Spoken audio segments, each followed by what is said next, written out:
ಅದು ತುಂಬಾ ಕೊಳಕಾಗಿತ್ತು. ಅದಕ್ಕಾಗಿ ತೊಳೆಯಲು ತೆಗೆದುಕೊಂಡು ಹೋಗಿದ್ದೆ. ಯಾಕೆ? ಗಣೇಶ ತೊಳೆದ ಅಂಗಿಯ ಜೇಬನ್ನು ನೋಡ್ತಾರೆ. ಆದರೆ ಅದರೊಳಗೆ ಹಾರ ಇರೋದಿಲ್ಲ. ಅಯ್ಯೋ ದೇವರೇ, ಇದು ಏನಾಯ್ತು? ನಾನು ಆ ಅಮೂಲ್ಯ ಹಾರವನ್ನು ಇದೇ ಅಂಗಿಯ ಜೇಬಿನಲ್ಲಿಟ್ಟಿದ್ದೆ. ತೊಳೆಯುವಾಗ ಅದು ನೀರಿನಲ್ಲಿ ಕೊಚ್ಚಿಕೊಂಡು ಹೋಗಿರಬೇಕು. ನಮ್ಮ ಅದೃಷ್ಟವೇ ಇಷ್ಟು ಕೆಟ್ಟದೇಕೆ? ಮೊದಲು ಚಿನ್ನದ ನಾಣ್ಯಗಳನ್ನು ಕಳ್ಳ ಕದ್ದುಕೊಂಡು ಹೋದ, ಈಗ ಈ ಅಮೂಲ್ಯ ಹಾರವೂ ಕಳೆದು ಹೋಯಿತು. ನನ್ನನ್ನು ಕ್ಷಮಿಸಿ. ಆ ಅಂಗಿಯಲ್ಲಿ ಹಾರ ಇದೆ ಎಂದು ನನಗೆ ಗೊತ್ತಿರಲಿಲ್ಲ.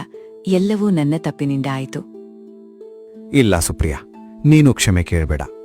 ಬಹುಶಃ ದೇವರು ಇನ್ನೂ ನಮ್ಮನ್ನ ಪರೀಕ್ಷಿಸ್ತಿದ್ದಾನೆ. ನಮ್ಮ ಪಾಲಿಗೆ ಕಷ್ಟವೇ ಬರೆದಿರಬಹುದು. ದೇವರ ಇಚ್ಛೆ ಹಾಗಿದ್ರೆ ಅದನ್ನೇ ಒಪ್ಕೊಳ್ಳೋಣ. ಇಬ್ಬರೂ ತುಂಬಾ ನಿರಾಶರಾಗುತ್ತಾರೆ. ಮತ್ತೆ ಗಣೇಶ್ ಊರಿಗೆ ಭಿಕ್ಷೆ ಬೇಡಲು ಹೋಗುತ್ತಾರೆ.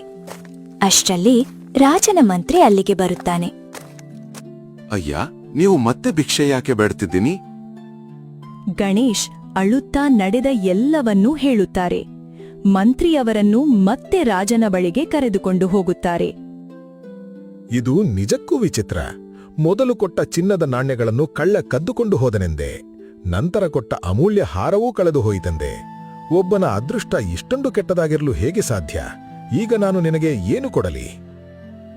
ಅಷ್ಟರಲ್ಲಿ ರಾಜನ ಸಭೆಯಲ್ಲಿದ್ದ ಒಬ್ಬ ಪ್ರಸಿದ್ಧ ಜ್ಯೋತಿಷಿ ಮುಂದೆ ಬಂದು ರಾಜನಿಗೆ ಹೀಗೆ ಹೇಳ್ತಾನೆ. ಮಹಾರಾಜರೇ, ನನ್ನ ಮಾತನ್ನು ಒಮ್ಮೆ ಕೇಳಿ. ಮಹಾರಾಜರೇ, ಇವರಿಗೆ ಕೇವಲ 2 ರೂಪಾಯಿ ಕೊಡಿ. ಅದರಿಂದಲೇ ಇವರ ಅದೃಷ್ಟ ಬದಲಾಗುತ್ತದೆ. ಏನ್ ಹೇಳುತ್ತಿದ್ದೀರಿ? ನಾನೀಗಾಗಲೇ ಇವರಿಗೆ ಚಿನ್ನದ ನಾಣ್ಯಗಳನ್ನು ಕೊಟ್ಟೆ, ಅಮೂಲ್ಯವಾದ ಚಿನ್ನದ ಹಾರವನ್ನು ಕೊಟ್ಟೆ. ಅದರಿಂದ ಯಾವುದೇ ಪ್ರಯೋಜನವಾಗಲಿಲ್ಲ.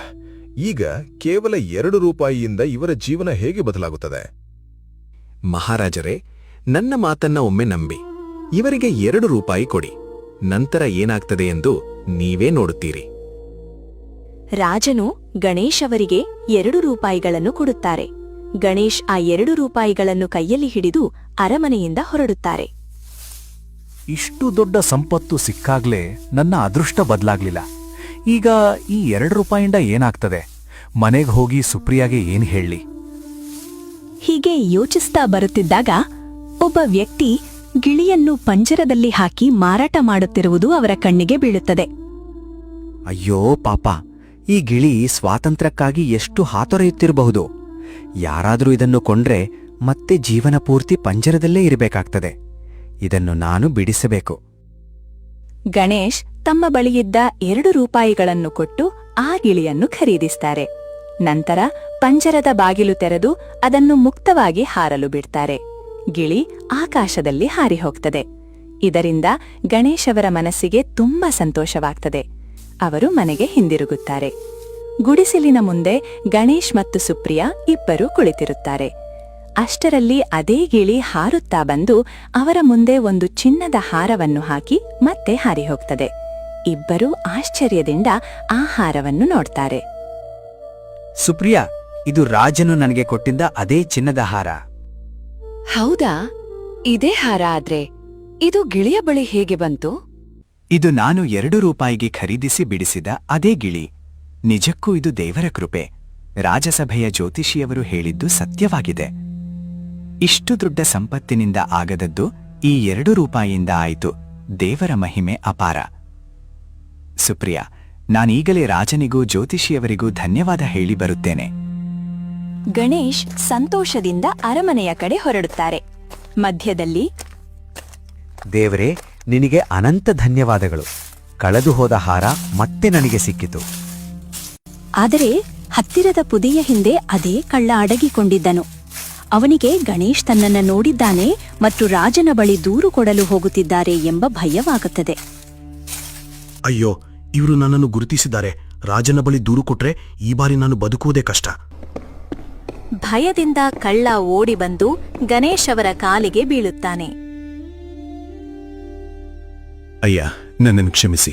ನಿನ್ನೆ ನಿಮ್ಮ ಚಿನ್ನದ ನಾಣ್ಯಗಳನ್ನು ನಾನು ಕದ್ದಿದ್ದೆ. ನನ್ನ ಬುದ್ಧಿ ಕೆಟ್ಟಿತು. ದಯವಿಟ್ಟು ರಾಜನ ಬಳಿ ನನ್ನ ಬಗ್ಗೆ ಹೇಳಬೇಡಿ. ಇಗೋ, ನೀವು ಕಳೆದುಕೊಂಡಿದ್ದ ಎಲ್ಲಾ ಚಿನ್ನದ ನಾಣ್ಯಗಳು. 1 ನಾಣ್ಯವನ್ನು ಖರ್ಚು ಮಾಡಿಲ್ಲ. ದಯವಿಟ್ಟು ನನ್ನನ್ನು ಕ್ಷಮಿಸಿ. ಗಣೇಶ್ ಆಶ್ಚರ್ಯದಿಂದ ಅವನನ್ನು ನೋಡ್ತಾನೆ. ಮಗನೇ, ದೇವರು ನಿನಗೆ ಒಳ್ಳೆಯ ಬುದ್ಧಿ ಕೊಟ್ಟಿದ್ದಾನೆ. ಇನ್ನು ಮುಂದೆ ಕಳ್ಳತನ ಮಾಡಬೇಡ. ಪ್ರಾಮಾಣಿಕವಾಗಿ ದುಡಿದು ಬದುಕು. ದೇವರು ಯಾವಾಗಲೂ ಸತ್ಯ ಮತ್ತು ಪ್ರಾಮಾಣಿಕರ ಜೊತೆ ಇರುತ್ತಾನೆ. ಹೌದು ಅಯ್ಯ, ಇಂದಿನಿಂದ ನಾನು ಕಳ್ಳತನವನ್ನು ಸಂಪೂರ್ಣ ಬಿಡುತ್ತೇನೆ. ನಿಮ್ಮ ಕ್ಷಮೆಗೆ ತುಂಬಾ ಧನ್ಯವಾದಗಳು. ಕಳ್ಳ ಅಲ್ಲಿಂದ ಹೊರಟು ಹೋಗ್ತಾನೆ. ಗಣೇಶ್ ನೇರವಾಗಿ ಅರಮನೆಗೆ ಹೋಗ್ತಾರೆ. ಮಹಾರಾಜರೇ, ನಿಮಗೂ ಜ್ಯೋತಿಷಿಯವರಿಗೂ ನನ್ನ ಹೃತ್ಪೂರ್ವಕ ಧನ್ಯವಾದಗಳು. ಜ್ಯೋತಿಷಿಯವರೇ, ನೀವು ಹೇಳಿದಂತೆ ಕೇವಲ 2 ರೂಪಾಯಿಯಿಂದಲೇ ನನ್ನ ಅದೃಷ್ಟ ಬದಲಾಯಿತು.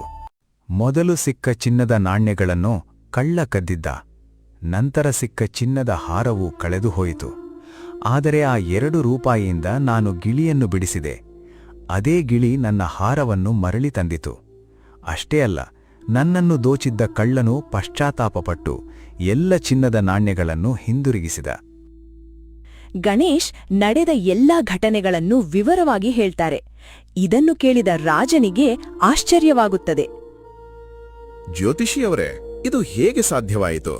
ಕೇವಲ 2 ರೂಪಾಯಿಯಿಂದ ಇವರ ಅದೃಷ್ಟ ಹೇಗೆ ಬದಲಾಯಿತು? ಮಹಾರಾಜರೇ, ನೀವು ಮೊದಲ ಬಾರಿ ಗಣೇಶ್ ಅವರಿಗೆ ಚಿನ್ನದ ನಾಣ್ಯಗಳನ್ನು ಕೊಟ್ಟಾಗ ಅವರು ತಮ್ಮ ಮತ್ತು ತಮ್ಮ ಕುಟುಂಬದ ಬಗ್ಗೆ ಮಾತ್ರ ಯೋಚಿಸಿದರು. ತಮ್ಮ ಹಸಿವು ನೀಗಿಸಿಕೊಳ್ಳಬೇಕು ಎಂಬ ಆಲೋಚನೆ ಮಾತ್ರ ಅವರ ಮನಸ್ಸಿನಲ್ಲಿತ್ತು. ಆದ್ದರಿಂದ ಆ ಸಂಪತ್ತು ಅವರ ಬಳಿ ಉಳಿಯಲಿಲ್ಲ. 2ನೇ ಬಾರಿ ನೀವು ಅವರಿಗೆ ಅಮೂಲ್ಯವಾದ ಚಿನ್ನದ ಹಾರವನ್ನು ಕೊಟ್ಟಾಗಲೂ ಅವರು ತಮ್ಮ ಒಳಿತಿನ ಬಗ್ಗೆ ಮಾತ್ರ ಯೋಚಿಸಿದರು.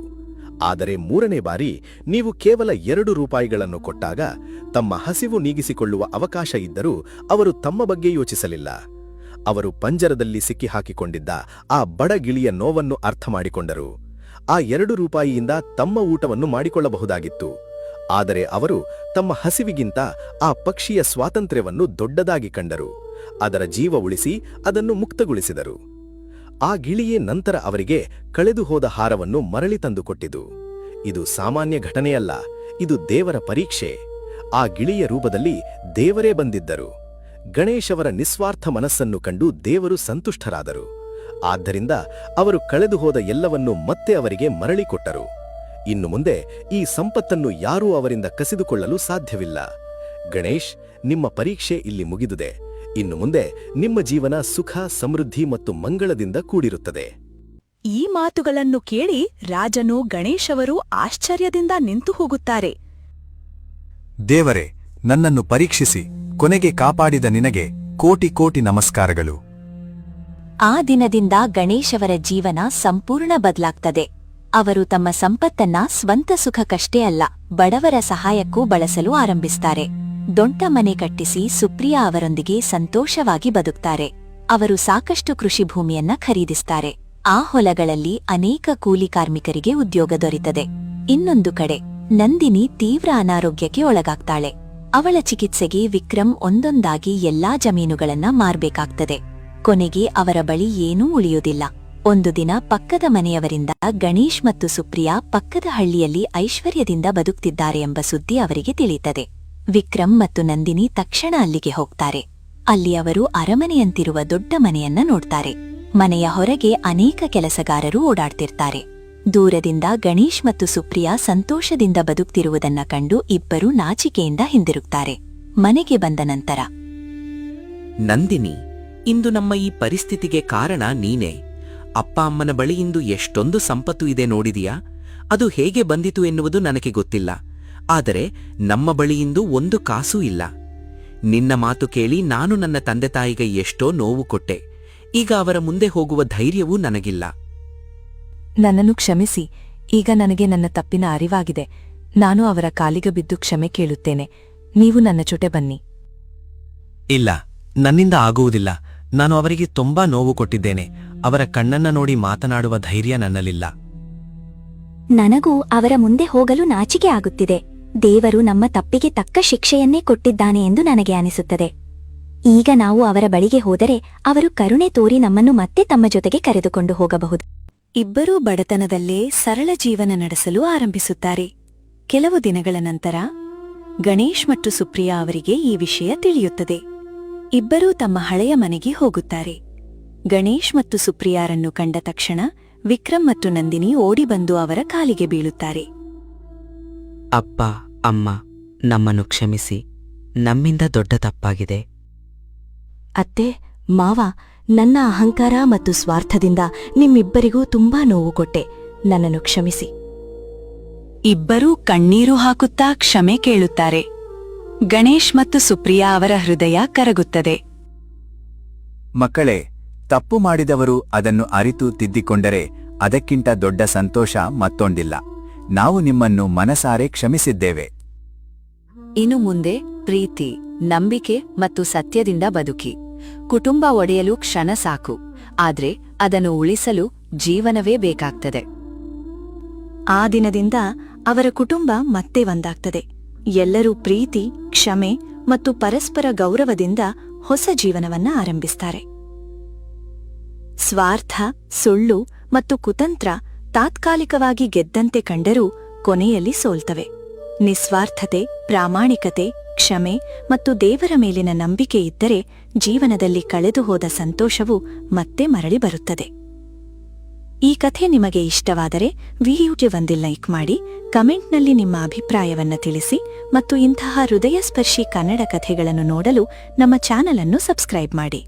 ಈ ವಿಡಿಯೋವನ್ನು ನಿಮ್ಮ ಸ್ನೇಹಿತರು ಮತ್ತು ಕುಟುಂಬದವರೊಂದಿಗೆ ಶೇರ್ ಮಾಡಿ. ಮತ್ತೆ ಒಂದು ಹೊಸ ಅದ್ಭುತ ಕಥೆಯೊಂದಿಗೆ ಶೀಘ್ರದಲ್ಲೇ ಭೇಟಿಯಾಗೋಣ. ಧನ್ಯವಾದಗಳು. ಜೈ ಶ್ರೀರಾಮ.